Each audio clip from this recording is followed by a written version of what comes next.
Hello everybody, this is Cindy from Ideas Times 2 and welcome back to our YouTube channel.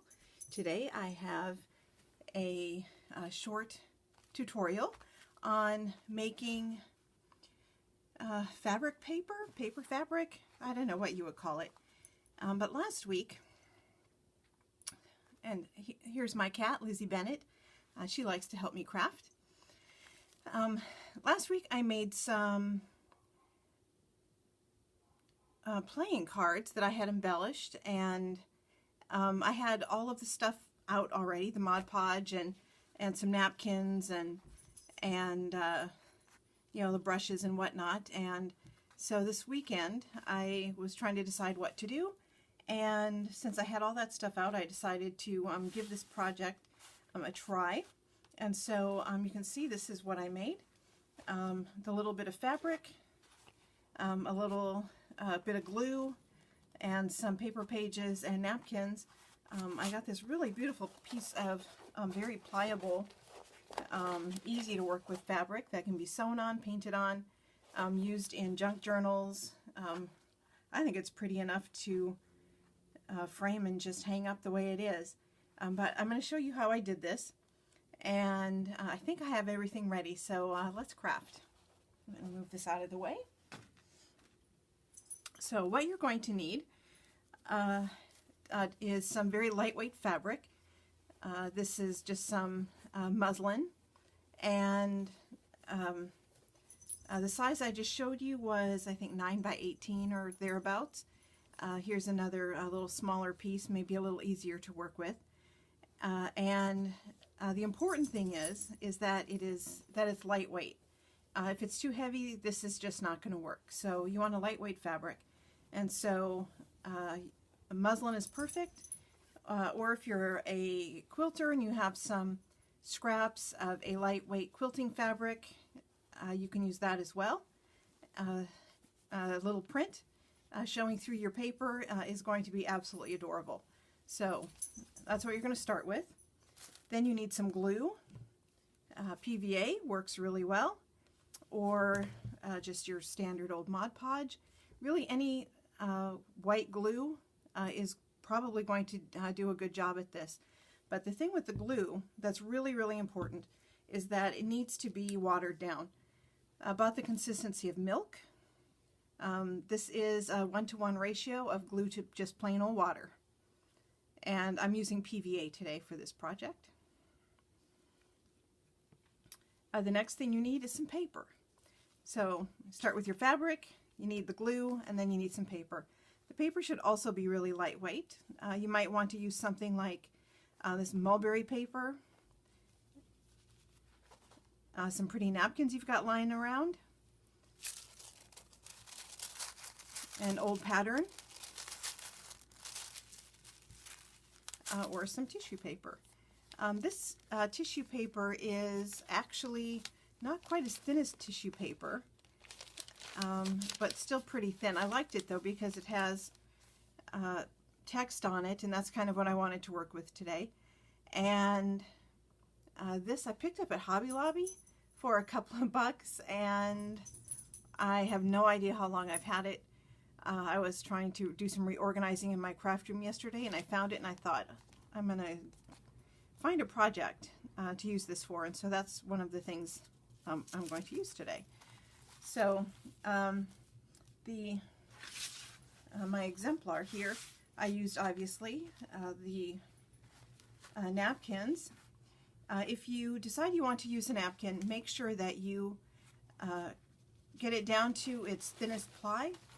And I showed this trick last week on my playing card episode. Just take some packing tape or duct tape, and comes right off.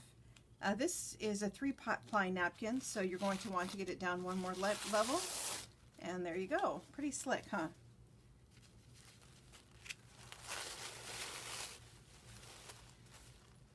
And so for this project, this piece right here, I used 1.5 napkins and 1 dictionary page.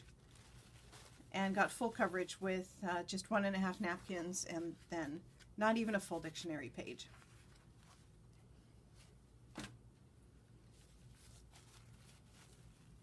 So I think I'm going to start with the muslin fabric, and the first thing you need to do is, well, you want to make sure, the first thing you really want to do is make sure that you have some kind of paper covering your workspace, because this gets really messy, and you'll want to have some damp paper towels or some baby wipes handy, because your fingers will get gluey and sticky, and so you want to make sure that you're prepared.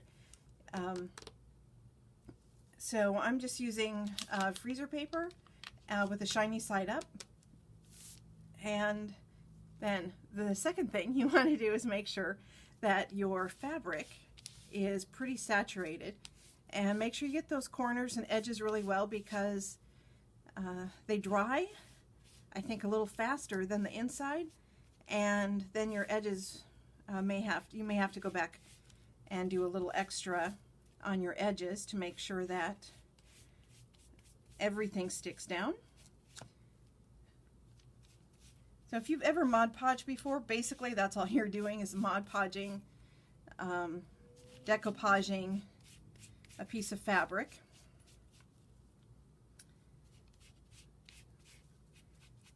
And so there are lots of different things, applications I think you can use this project for. And I'll be using the piece that I've already made in some journals, doing some sewing on it and some extra embellishing. All right, so that's pretty wet, except this corner right there. It's very wet, actually. And I'm going to use some of the tissue paper, and I've already cut it up so that you don't have to listen to me tearing paper. And I'm going to be using my fingers to make sure everything is down really well, and I'm going to overlap just like I was doing a decoupage, and having the pieces go every which way. For this one I'm going to need to get out my brush.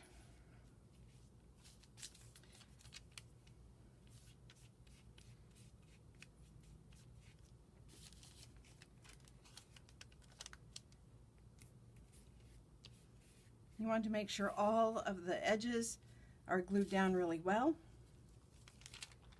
And it doesn't matter if you go over the edge, because you can always trim that down later.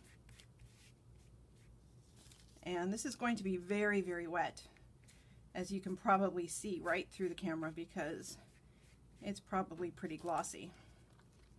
But that's okay. Now you want to make sure everything is really, really well glued.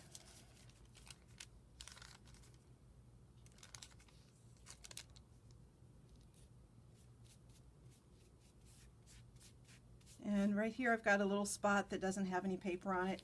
It's fine to leave it like that, or if you have little scraps and you want to fill that in. I kind of like having a few pieces of that fabric show through, and you can see I just made a really big wrinkle right there. And I think some wrinkles are fine. In fact, I think they're better than fine. I think they add character. But if you get a really big wrinkle, just move it and brush it back out. If you're working with napkins or lightweight tissue paper, obviously that's going to be a lot more difficult. I made on my exemplar, I have quite a few wrinkles, but you know what? I really, really like them.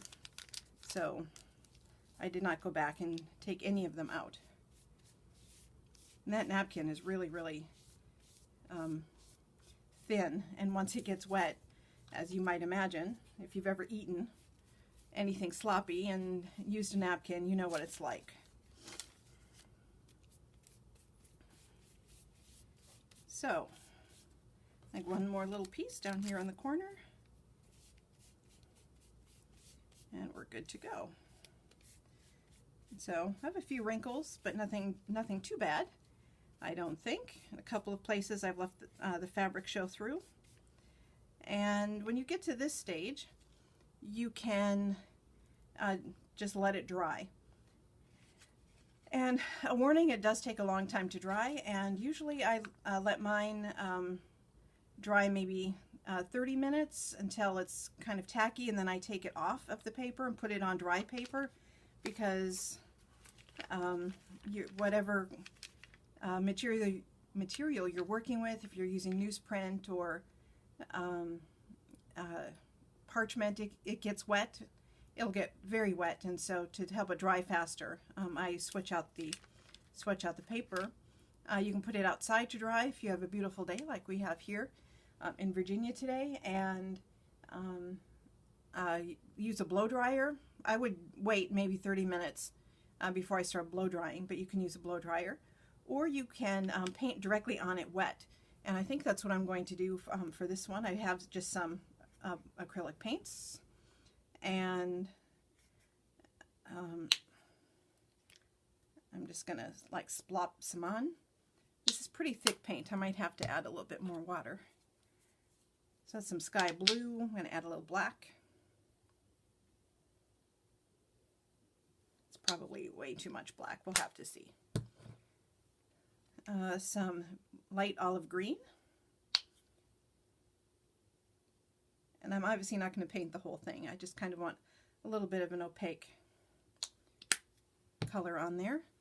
And some yellow ochre.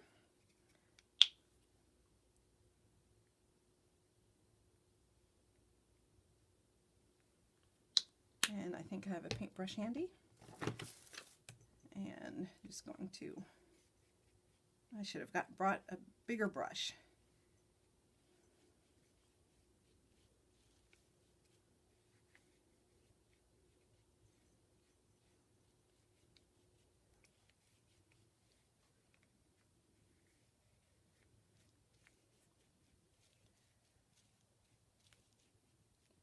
You can either leave it to dry like I did on my exemplar, add a little paint, and I did get way too much black on there. I'm going to get rid of some of that.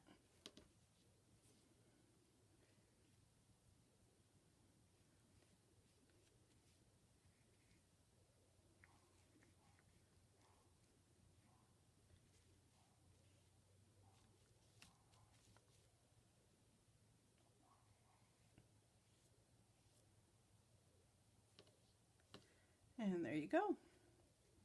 And I'm going to put this out to dry.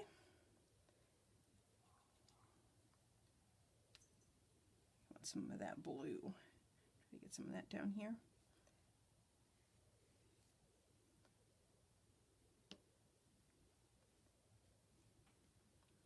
I'm going to let that dry and see what happens. And I have no idea what I'm going to use this one for, but I thought it would be a fun little experiment.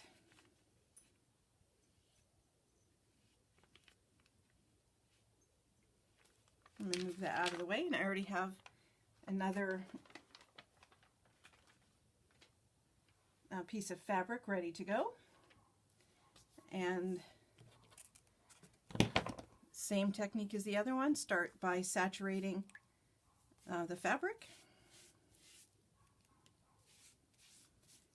And get those edges really well.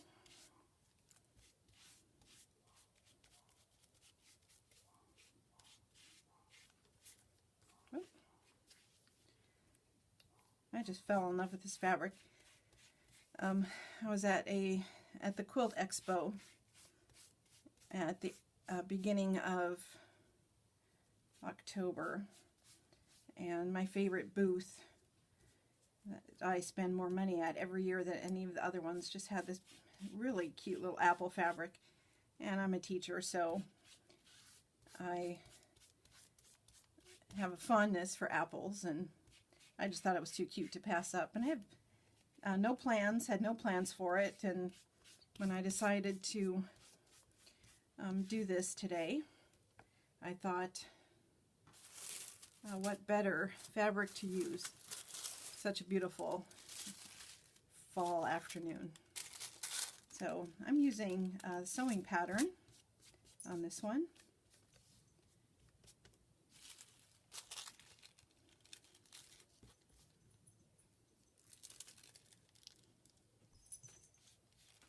this paper is much thinner and going to wrinkle a lot easier than that tissue paper that I just used.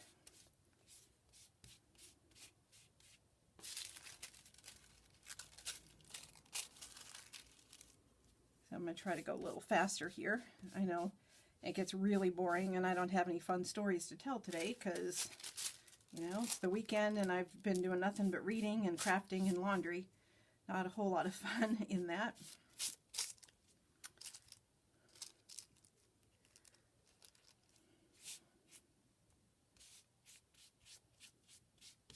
But I'm not grading papers this weekend.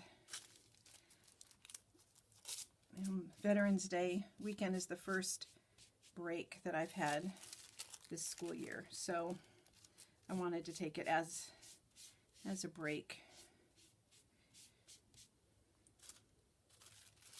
So it's almost done. It's a nice thing about doing these little pieces of fabric. And I think I'll put that one that way, so I don't have to worry about that uncut or untorn edge. There. This one I am not going to paint on. I want to leave just like this, and when it dries you'll be able to see those apples. Well, you can, I think, through the camera. I hope so anyway. See the apples right through the tissue paper, and when it's dry it will be pliable and I'll be able to sew on it, and I think it will be really cute. I'll be able to do some really cute projects with this. So our first one with the tissue paper on muslin with acrylic paint. We'll see how that turns out. I may have to do an update because I'm not loving it. I'm going to be honest. I like this up here, but not too happy. Way too much black in there. But we'll see. Who knows?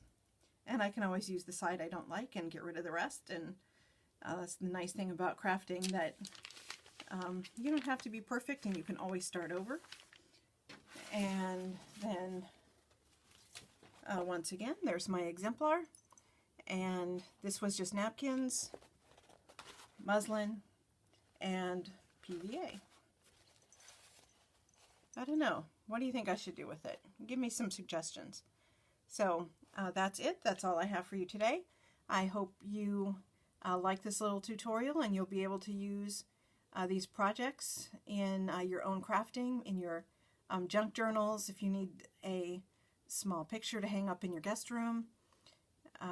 Only thing is, you can't wash this, so make sure you don't use it for any projects that have to be or potentially will need to be washed. Otherwise, I don't know. What do you think? Let me know. Thanks for watching, and I will see you later.